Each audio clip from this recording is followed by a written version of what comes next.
Sebelum mulai, jangan lupa like, subscribe, dan bunyikan tanda loncengnya. Bab 388. Axel langsung menggebrak meja. Sudah cukup belum kau membuat ribut? Baru saja pulang sudah bertengkar tak ada habisnya. Kenapa? Kau kira aku benar-benar sudah mati sehingga rumah ini tak ada aturan lagi ya? Beberapa orang yang ada di rumah itu langsung tertegun. Dengan cemas Alina berkata, "Suamiku, ucapan Hana tidak salah." "Diam," Axel memaki dengan penuh emosi. "Hana, kali ini kau menuduh kakakmu. Apa yang kau lakukan itu memang benar salah. Waktu itu Dion hampir melecehkan kakakmu tetapi kau malah masih berani pergi mencarinya. Apa otakmu sudah rusak? Kau benar harus menyakiti kakakmu dulu baru kau puas ya?" Nara tampak tercengang. Dia tak menyangka bahwa suatu hari papanya akan membela dia. Hana menundukkan kepalanya dan tidak berbicara. Dia hanya bisa bergumam saja. Kalau kedua orang tuanya membelanya maka dia pasti akan semakin rusuh dengan membuat masalahnya menjadi besar. Tetapi sekarang Axel sama sekali tidak membelanya sehingga dia tidak bisa membuat masalah. "Axel, bisa tidak kau lebih menjaga ucapanmu? Hana sudah terluka hingga seperti ini tetapi kau malah masih memarahinya. Bisa tidak kau kasihani anak itu?" Alina berkata dengan marah.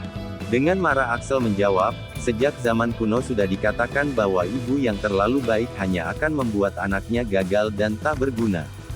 Kau ini lihatlah sekarang, anak itu sudah terlalu dimanjakan olehmu. Aku kasih tahu ya, siapapun yang melakukan hal ini kali ini harus bertanggung jawab untuk menanggung risikonya. Hana, masalah yang terjadi kali ini adalah kesalahanmu. Reva telah menyelamatkanmu. Ini adalah kenyataan. Cepat kau ucapkan terima kasih kepada Reva." Hana langsung panik. "Pa, aku harus berterima kasih kepadanya, atas dasar apa? Dia itu pembawa sial, untuk apa aku berterima kasih kepadanya? Bukan dia yang menyelamatkan aku. Itu adalah anak buahnya Kenji, apa hubungannya dengan dia?" Axel sangat marah dan langsung memaki. "Kalau Reva tidak menghubungi Kenji memangnya mereka akan tahu siapa kau? Kau kira kau sangat hebat, setiap hari selalu begitu. Kalau kau merasa benar-benar hebat coba kau telepon Kenji sekarang, aku ingin mendengarnya." Hana bergumam dan tidak berbicara lagi. Dengan wajah enggan dia menatap mamanya. "Ma, kau bicaralah." Alina yang baru saja ingin berbicara langsung terdiam sangat melihat Axel diam-diam mengedipkan mata kepadanya. Dia tertegun sejenak lalu segera berkata, "Hana, aku pikir ucapan papamu itu benar. Kali ini, kau memang tidak seharusnya pergi mencari Dion. Reva telah menyelamatkanmu, ini adalah kenyataan. Cepat ucapkan terima kasih kepada Reva." Hana langsung terperangah. Bahkan mamanya juga tidak mau membelanya. Aku tidak mau. Atas dasar apa aku harus berterima kasih kepadanya? Meskipun aku mati pun aku tidak akan berterima kasih kepadanya." Hana meraung dengan keras. Axel langsung menggebrak meja dan bangkit berdiri. "Hari ini kalau kau tidak mengucapkan terima kasih aku akan langsung membunuhmu. Dasar putri yang tidak berbakti.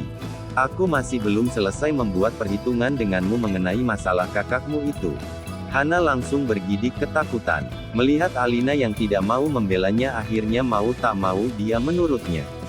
Lalu Hana menggertakkan giginya dan berkata dengan kelus, "Reva, terima kasih." Axel berkata dengan marah, "Jadi seperti ini caramu mengucapkan terima kasih?" Alina mengibaskan tangannya dan berkata, "Sudahlah, anak itu sudah terluka dengan parah, kau ingin dia bagaimana lagi? Kita hanya perlu mengingat budi ini di dalam hati kita saja ke depannya. Itu sudah cukup. Reva, kau juga jangan terlalu perhitungan dengannya. Bagaimanapun juga Hana masih kecil dan jauh lebih muda darimu." Reva mengangguk sambil tersenyum ringan, namun di dalam hatinya dia benar-benar tak bisa berkata apa-apa. Hana hanya lebih kecil 2 tahun saja dari mereka. Jadi bagaimana bisa dikatakan jauh lebih muda? Dengan kata lain, sebenarnya Alina masih tetap berpihak pada Hana. Tetapi reaksi Axel membuatnya heran dan aneh. Axel yang biasanya selalu membencinya kenapa tiba-tiba berubah sikap terhadapnya. Dengan sungguh-sungguh Axel berkata, "Hana, kali ini Reva yang telah menyelamatkanmu. Kau harus mengingat budi dan kebaikan ini di dalam hatimu. Lain kali kalau kau melihat Reva, kau harus bersikap sopan terhadapnya, ngerti tidak? Dia adalah keluarga kita sendiri. Dan hubungan keluarga akan selalu lebih kuat dan erat daripada hubungan dengan orang lain di luar sana. Hana tampak tertekan. Apa yang terjadi dengan papanya? Sejak kapan dia menganggap Reva sebagai anggota keluarganya? Sebelum lanjut, jangan lupa like, subscribe, dan bunyikan tanda loncengnya. Bab 389. Kemudian, Axel meminta Alina untuk membersihkan meja makan dan mengatakan mereka akan merayakannya. Reva ingin membantu di dapur tetapi langsung dicegah oleh Axel. Kau adalah pahlawan yang hebat hari ini, bagaimana bisa membiarkan kau yang memasak? Mamamu dan aku juga sudah lama tidak memasak. Hari ini kau duduk dan istirahat saja. Mamamu dan aku akan memamerkan keahlian kami, ujar Axel sambil tersenyum ramah. Beberapa orang yang ada di rumah itu juga tampak bingung.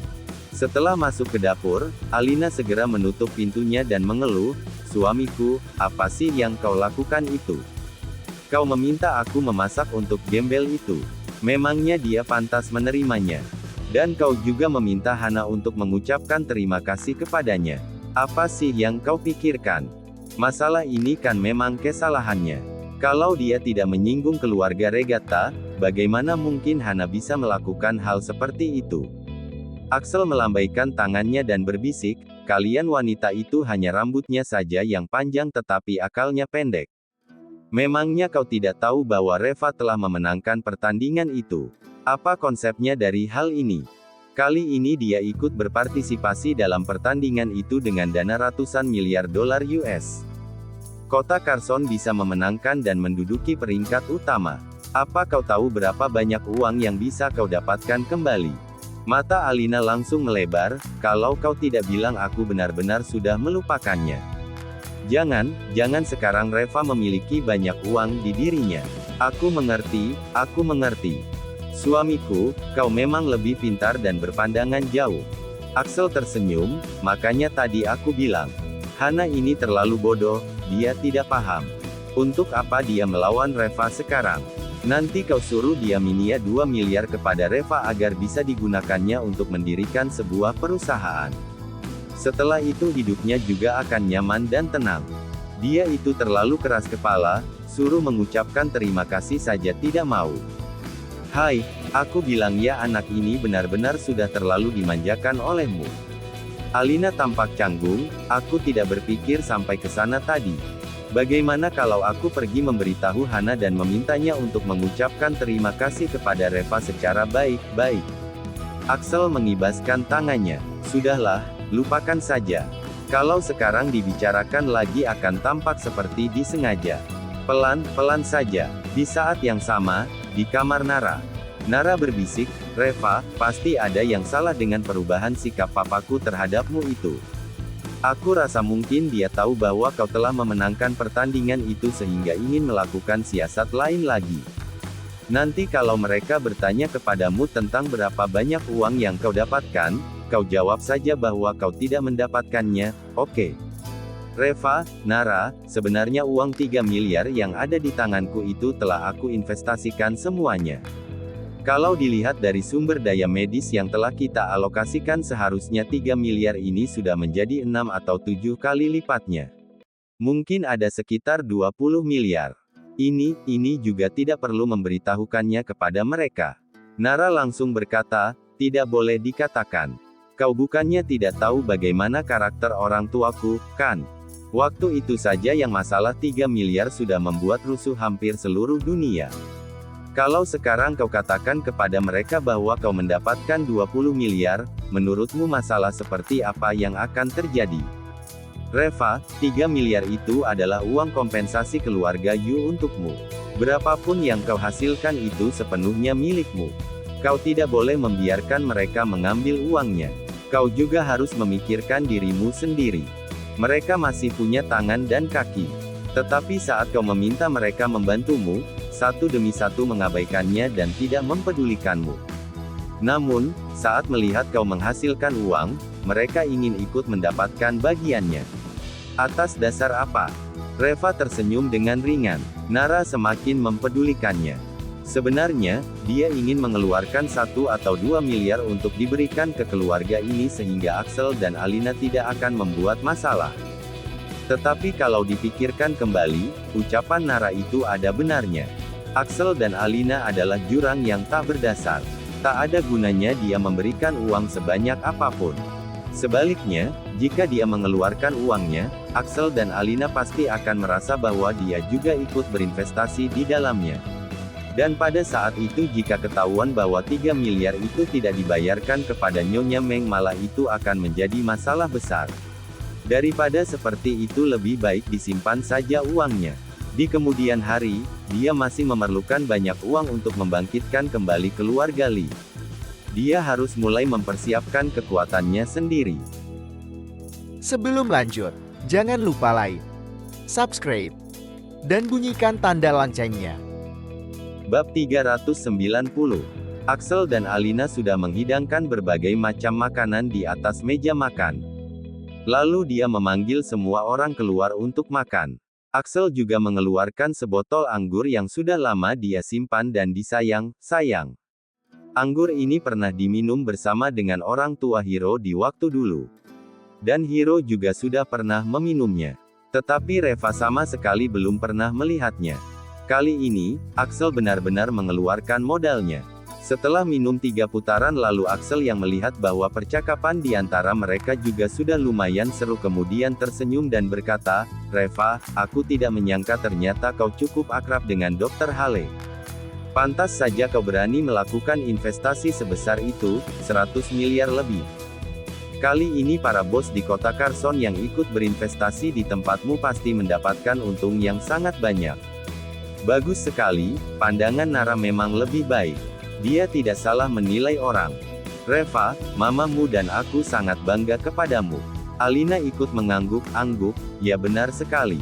Si tua geni dan yang lainnya juga tadi menelepon untuk mengucapkan selamat. Kurasa kali ini si tua geni pasti mendapatkan untung ratusan juta ya. Reva, berapa banyak yang kau hasilkan kali ini?" Saat mendengar ucapannya ini, Hiro dan Hana langsung menatap Reva. Baru saja Reva hendak berbicara ketika Nara yang langsung berkata, "Dia bisa menghasilkan uang apa? Dia kan tidak menginvestasikan uang ke dalamnya. Bos itu saja yang mendapatkan untung. Reva hanya bekerja untuk orang lain." Ekspresi Axel dan Alina langsung berubah. Mengapa tidak bisa menghasilkan uang? Uang yang diinvestasikan itu 100 miliar lebih dan keuntungan yang didapatkan itu berapa kali lipatnya. Kau tidak mendapatkan untung sepeser pun. Reva, jangan-jangan kau menyimpan uang itu secara diam-diam tanpa sepengetahuan kami. Alina bertanya dengan mendesak. Axel terbatuk beberapa kali dan Alina baru menyadari bahwa dia terlalu terburu-buru. Lalu dia buru-buru tersenyum dan berkata, "Reva, papa dan mama bukannya tamak dan menginginkan uangmu. Kami hanya peduli kepadamu. Selain itu, kita semua kan keluarga sendiri, tak ada hal yang tak bisa dikatakan, kan?" Reva berbisik kepadanya, "Ma, aku benar-benar tidak punya banyak uang. Hanya beberapa bos saja yang memberikan aku bonus. Beberapa juta saja." Wajah Alina langsung berubah lagi. Ini bagaimana mungkin? Investasi mereka mendapatkan untung berlipat ganda, 100 miliar lebih telah menjadi ratusan miliar lebih. Masa mereka hanya memberimu beberapa juta saja? Memangnya sedang memberi uang kepada pengemis? Reva, kau sedang berbohong kepadaku ya?" Axel juga ikut mengernyitkan keningnya. Dia merasa Reva memang sengaja menyembunyikannya. Nara langsung cemberut. "Ma, kau pikir ratusan juga itu mudah didapat? Seberapa besar resiko yang harus ditanggung oleh para bos itu? Selain itu, kau pikir Dr. Hale benar-benar membantu tanpa meminta bayaran apapun? Dari luar memang kelihatannya bos itu telah menginvestasikan 100 miliar lebih tetapi siapa yang tahu berapa banyak uang yang mereka gelontorkan di belakang layar? Memangnya uang ini tidak dianggap sebagai investasi? Sudah bagus mereka masih mau memberikan Reva beberapa juta dolar. Orang yang menerima untuk paling banyak adalah Dr. Hale. Kalian paham tidak?" Axel dan Alina saling menatap. Ekspresi keduanya menjadi sangat jelek. Mereka sudah bekerja keras dan berusaha begitu lama, memang semuanya demi uang itu. Tetapi sekarang malah dikatakan Reva sama sekali tidak punya uang. Bagaimana mungkin mereka bisa menerimanya? Dengan cemas Alina berkata, kalau begitu juga seharusnya tidak sesedikit itu. Kau yang mengusulkan dan merancang masalah ini. Semua ini kau sendiri yang melakukannya. Tidak bisakah kau meminta mereka memberikan sedikit lebih banyak lagi? Kau pergi cari mereka untuk memintanya. Mereka pasti akan memberikannya. Mengapa kau begitu bodoh? Mereka berikan berapa saja pun kau terima begitu saja. Nara berkata, bagaimana cara memintanya? Pada awalnya keluarga kita sudah mengatakan bahwa kita akan menginvestasikan 2 miliar. Tetapi saat mau diinvestasikan, kita berubah pikiran dengan menarik kembali investasinya. Demi masalah ini saja, Kenji sudah membeli begitu banyak saham di perusahaan kita. Kau tahu seberapa besar resiko yang dia ambil. Kalau waktu itu 2 miliar ini kita investasikan, keluarga kita sekarang pasti akan mendapatkan keuntungan 1 miliar lebih. Tetapi kalian malah bersikeras memaksaku untuk menarik kembali dana itu. Lalu sekarang kau menyuruh Reva untuk meminta uangnya kepada Kenji. Pa, Ma, kalau kau berada di posisi Kenji, apakah kau mau memberikan uangmu? Kalian merasa kesal tidak dengan orang yang berubah seperti itu?